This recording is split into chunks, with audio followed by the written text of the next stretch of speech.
dimanapun Anda berada, kondisi pandemi COVID-19 banyak sekali orang yang terpapar. Tapi kita ingin mengetahui bagaimana cerita di balik mereka yang sesungguhnya sukses melewati berbagai cobaan saat mereka terpapar COVID-19. Nah, kami langsung menyapa salah satu penyintas COVID. Saya sapa saja untuk wawancara hari ini, Sabtu 31 Juli 2021 dengan Bapak Sutomo. Selamat siang Pak Tomo.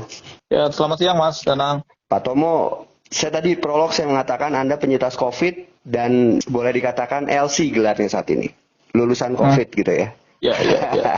Boleh tahu bagaimana sampai akhirnya Anda bisa sukses melewati ujian? Saya menyebutnya ini sebagai ujian. Silakan Mas. Iya, saya ingat saya tuh kena COVID ya, terkonfirmasi itu sekitar tanggal 25 Desember 2020 di tahun lalu ya. Kemudian awalnya kena swab antigen ketika ada satu acara di Senayan. Nah, cuma karena antigennya positif, saya pun sebenarnya sudah feeling ya, karena badan nggak enak, meriang gitu, linu dan pegal, sesak sih tidak, tapi batuk-batuk gitu. Nah, saya PCR dan kemudian ternyata positif juga esoknya. Jadi saya memutuskan untuk isolasi mandiri. Saya waktu itu kondisinya di akhir tahun itu kondisi rumah sakit lagi naik ya, seperti saat ini. Waktu itu kondisinya setelah liburan waktu itu kan, liburan tahun baru. Jadi kondisinya memang sedang naik-naiknya kasusnya dan saya tidak berani ke rumah sakit. Saya sempat dihubungi oleh puskesmas untuk diminta dirawat, tapi saya bilang saya masih bisa kuat isolasi mandiri. Akhirnya saya isolasi mandiri.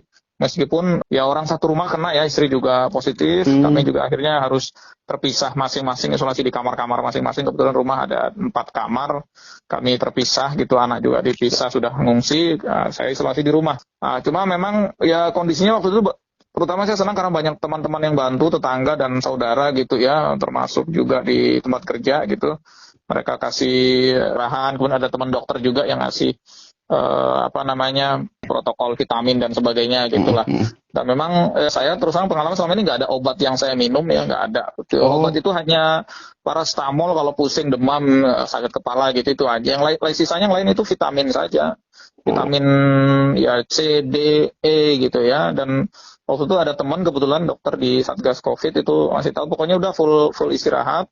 Orang-orang pada berjemur, saya nggak berjemur. Pokoknya selama saya 3 bulan ya, ingat waktu itu karena kondisinya saya juga seperti kena gejala tipes waktu itu, ya seperti kena gejala tipes. Nah, saya hanya full vitamin D. Itu dokter itu bilang udah ada vitamin D sama E, nggak perlu berjemur. Ya sudah, pokoknya tidur, makan tidur. Nah, itu yang saya lakukan selama hampir kurang lebih 3 bulan ya. 3 Artinya bulan gitu. Saat ini bulan Juli Anda sudah bebas dari COVID-19 ya, artinya kan? Ya, saya Maret 2021 itu PCR keempat ya waktu itu. Nah, itu udah negatif. Waktu itu ada vaksin pun saya tidak bisa ikut karena ada gelombang vaksin pertama itu kalau nggak salah Maret di kantor. Saya tidak bisa ikut. Nah, baru kemarin saya baru vaksin yang pertama. Kapan itu? Kemarin?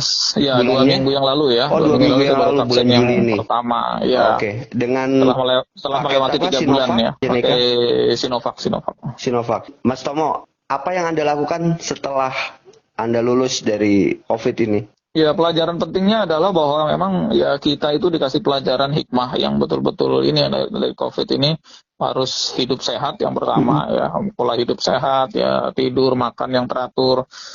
Makan itu tidak perlu by jam ya, ketika perut minta lapar ya tolong dikasih makan lah ya gitu. Maksudnya tidak harus jam pagi sarapan jam 6, nanti jam 12 makan siang lagi, nggak gitu sekarang. Ternyata memang kadang-kadang jam 10 itu perut sudah lapar, jadi harus diisi lah, karena tubuh itulah yang tahu kan, seperti elektronik, internet, komputer pun kan gitu. Kalau ada waktunya dia harus dibersihkan atau dia dimatikan, disenton gitu kan, dia harus mati lagi, nanti dinyalakan lagi, di restart gitu. Dan saya sudah aware sekali ya sampai sekarang, apalagi sekarang harus double masker. Nah, ya tolong ikuti itu, apalagi varian yang terbaru ini kan menularnya sangat cepat gitu ya.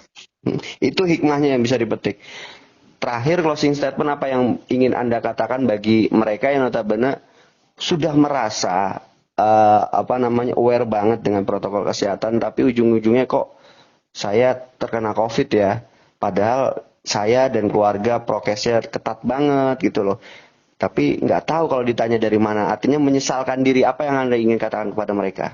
Ya kita nggak boleh kayak gitu ya, nggak boleh nyesal bahwa kita sudah prokes kok tetap kena. Ya namanya penyakit itu kan kita nggak kelihatan ya, virus itu nggak terlihat. Jadi yang penting kita sudah melakukan sesuai prosedur, bahwa sesuai prokes. Kalaupun kita terinfeksi ya insya Allah pasti nggak berat ya, apalagi sudah divaksin. Apalagi Ya udah divaksin terutama itu harus divaksin lah, meskipun dengan jenis apapun, mau itu Sinovac, Moderna, Pfizer, apapun yang ada saat ini vaksin saja. Jadi itu dapat mengurangi resiko ya, apalagi sudah dibuktikan oleh kementerian kan 90% orang yang sudah divaksin itu bisa bertahan gitu.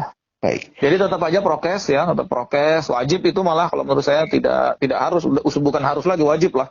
Iya. Baik, Pak Thomas Tomo, terima kasih sekali lagi, sehat selalu untuk Anda. Semoga itu adalah yang terakhir COVID yang kena di dalam tubuh Anda. Amin. Sama-sama, terima kasih. Kita sehat semuanya. Amin. Siap.